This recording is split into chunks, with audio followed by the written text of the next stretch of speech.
Hello, this is the RPG Crawler, and welcome to another Indie Game Friday, where each week I take a look at a different independent role-playing game. This week I'll be taking a look at Vaporum. Developed and published by Fatbot Games, it was released on Steam and GOG.com on September 28, 2017. I was, kindly enough, extended a review key to get a proper look at this one.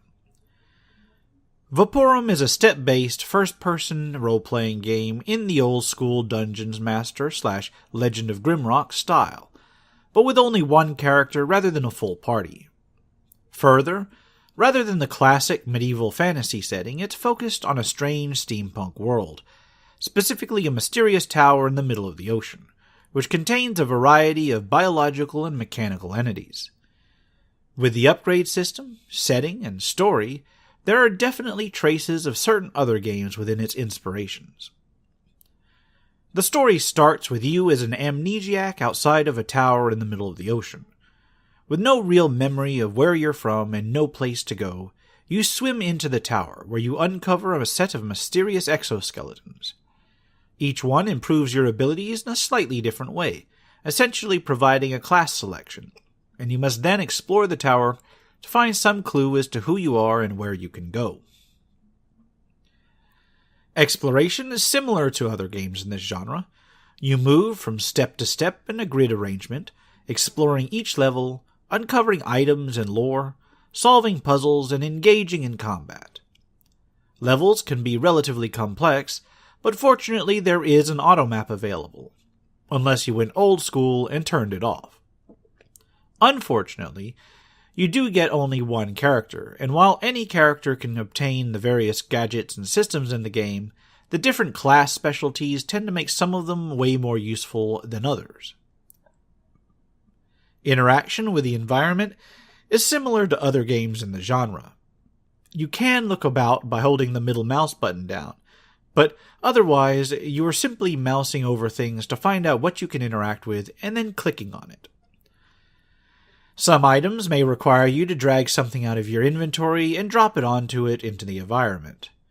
It is relatively straightforward, and like many games in the genre, you will quickly get a sense for what to look for to determine whether you can interact with an item or not, so you won't have to mouse over absolutely everything. Some things may be items to pick up, others may be containers, some may be levers, switches, or buttons, and some may simply be signs that offer you information on where you are. Items that you can pick up include consumable items that can permanently raise one of your abilities or restore your energy, quest items, equipment in the form of armor or weapons, gadgets that can be equipped into slots and allow the use of special abilities, repair kits which function as resting and healing devices, ammunition for firearms, as well as notes and audio tapes that fill in the details of the story. The latter is especially important, because it does really help flesh out the lore behind the setting, as well as give more to the story than just solving problems and wandering around. Items may be common or rare, and some are unique, offering special abilities that may be more conducive to certain classes. Some items are designed to boost one another's abilities. For instance, a certain set of unique gloves offers a bonus to damage with a certain unique crowbar that you find nearby. In terms of combat, it's all done in real time, although every attack has a certain refresh timer, which can function as a pseudo-turn-based system. However, like many other entries into the genre, this is not usually the optimal way to do many fights, and proper maneuvering and tile dancing is required to even survive some combats. Most enemies have their own attack patterns and can only be one enemy to a tile, but a certain tile could have a small ground-based opponent as well as a flying opponent above it. There are a fair variety of opponents, and they can fall into several categories.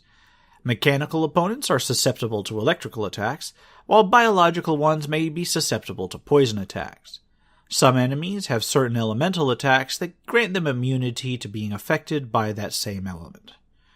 Different weapons may affect different creature types to various degrees as well, although it's usually pretty preferable to stay with just one or two weapons. You can, however, set up different weapon sets, and then toggle between them to handle different situations you encounter. Gadgets, as mentioned above, can be equipped into a number of slots, and act very much like spells, offering different effects. They can be swapped out whenever, although due to real-time nature of combat, doing so while actually fighting can be a little bit difficult. Gadgets utilize energy, which regenerates over time, while taking damage reduces health, which does not. In order to recover health, you must use repair packs, which are of limited availability and don't actually recover all of your health. After defeating enemies, you require Vaporum, a substance that seems to be central to the plot and also functions as your basic experience. This accrues until you reach additional levels, which not only raise your base abilities, but also offer you a skill point. These skills don't have trees per se, but they do offer a straightforward progression that improves your ability with one particular aspect of combat, and at certain tiers may unlock additional passive abilities.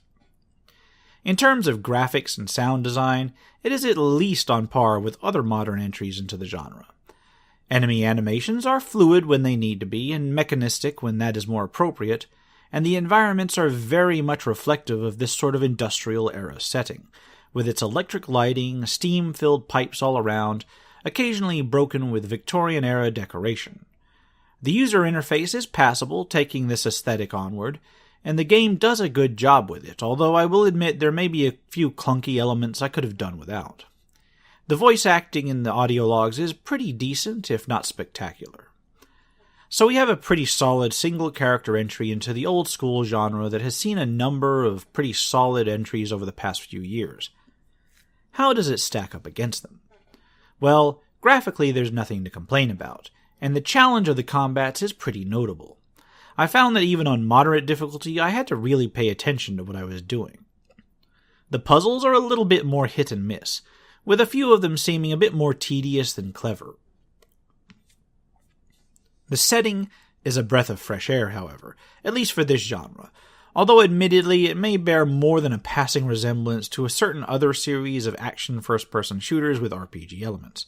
However, it is different enough to stand on its own, and the story, at least as pieced together through the audio logs, is worth following.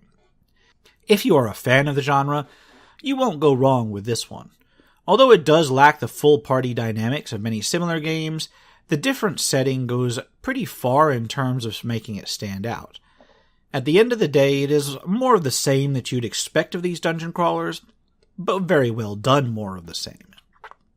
At a base pre-sale price point of $19.99, it might be a bit pricey for some people, all things considered, but it isn't out of the realm of reason. And you can get it on sale, which I do recommend even more. If you're not a fan of the genre, my recommendation is a little bit softer. The lack of an entire party to micromanage does have its benefits, but the challenge level is right up there with other typical examples and probably won't make much in terms of converts. All in all, I enjoyed the game and see a long-term potential in the setting. I'll put links to where you can get it on Steam or GOG.com below, and I will leave it at that. For now, this has been the RPG Crawler with Indie Game Friday of Vaporum. If you like what you've seen, please leave a like, comment if you've got feedback, and subscribe for more RPG content. If you're feeling particularly generous, you can check out my Patreon at patreon.com/rpgcrawler. Until next time, take care and goodbye.